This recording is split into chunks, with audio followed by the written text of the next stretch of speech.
Unbeknown to us, the scientific discovery of the century would be made the day before our show. Wait. But first of all, who decided that it was the scientific discovery of the century? Some guy that was called Professor, and they had a suit on, so we have to believe him. He's a wiener, dude. Funded by Rockefeller. Funded by Rockefeller somewhere down the line. Oh, I'm sure, but it's 2016. Look at, there's 84 more years before, and they're already this is it. This is as far as we go, human race. Sorry, this is the capstone of the century. We can all take a rest now. 84 years. We're used to hearing Tony coming on and speaking about CERN, but tonight he is going to go toe-to-toe with Einstein and the LIGO experiment. Tony, gravitational waves have been measured. What's going on here, man? Yeah, it's all a farce. It's a jobs program. It's perpetuating the military-industrial complex gone way amok. These guys are justifying their money, justifying their jobs, and it's all a pure load of horse crap. See, Joe, there you go. It's what I was telling people last night. And, of course, Anthony, you've actually put an article out about this, and you were even talking about this before they made the announcement. And this whole gravity thing, well, there's a problem with that, isn't there? Yeah, there is. I mean, gravity is the Einstein model, as we've talked about before, of the universe. And what we've talked about is the electric model of the universe derived out of Tesla's work and many other people. But, you know, really the thing I want to lay over this, the big umbrella, is really this is all about justifying big science. In the hallowed halls of the laboratories, they want to talk about big science and how wonderful it is. And it has this massive momentum of massive amounts of money behind it, huge numbers of people that are employed, factories turning out just incredibly complex and expensive machinery to support their whole process of experiments and machines like CERN, the Large Hadron Collider. This thing has got so much momentum behind it that there's no way to change its direction.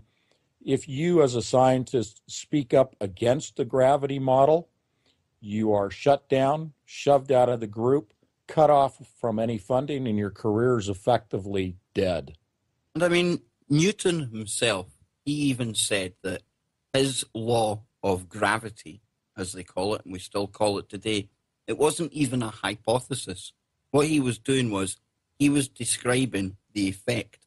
He wasn't describing how it worked or why it worked.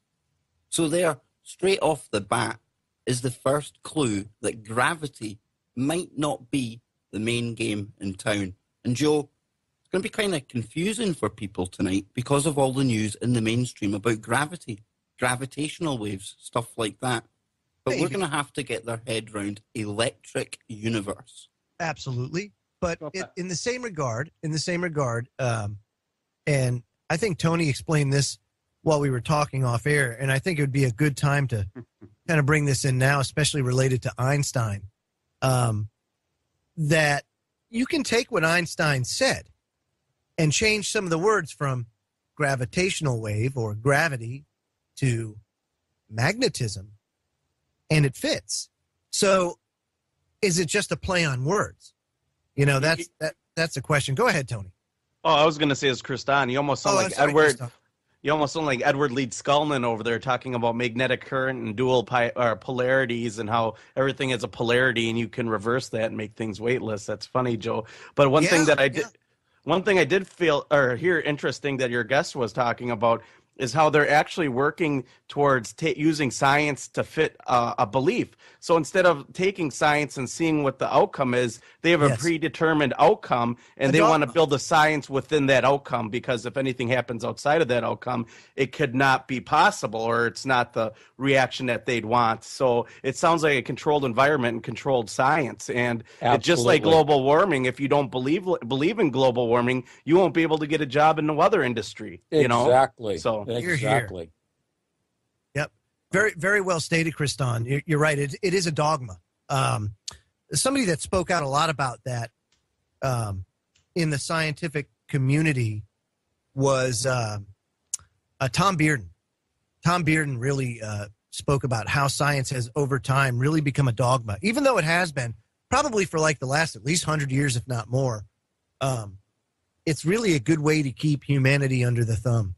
Because if you think about it, Tony, if you go down the road of magnetism in the electric universe, it's really a game changer, kind of a free humanity moment where the focus kind of shifts away from Einstein and over to Tesla.